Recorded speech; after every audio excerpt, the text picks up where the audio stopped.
সুন্দরীরা কেউ আলু খায়? আলুটা খেতে, ও বাবা, আলুটা মুখের মধ্যে ঢুকে নিচ্ছ, বাবা বাবা। তাহলে ভাই বোনরা কেউ খাবে না? তোমার ভাই বোনরা আলুটা মুখের মধ্যে ঢুকিয়ে নিয়ে খাবে? ও এত বড় আলু মুখের মধ্যে ঢুকিয়ে নিয়েছো?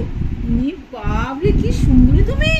উনি বাবলি, তুমি আলু ঢুকাতে চাইছো? সবাই আলুর মুখগুলো আলুর মধ্যে। উড়ে সর্বনাশ, উড়ে সর্বনাশ। সবাই এসেছে। আর শোনো বাবারা, খুব সুন্দরী তো, তাই জন্য তো সবাই আসে। খুব সুন্দরীরা এরকমই হয়। হ্যাঁ, কি বলেছি, তোমরা সুন্দরী না? সবাই খুব সুন্দরী, আমার সোনা বাবা। শুনটি তুই আলু খাবি? শুনটি আলু খেতে খুব ভালোবাসে। বাকু এবার উঠছে। ব্লাকু উড়ে সমস্ত টানছে, আলুটা টানছে, দেখো। ব্লাকু, তুই আলু খাবি? না, খাবো না দাদু ভাই, দিদি ভাই, আলু খাই না আমি। হচ্ছে রাজা।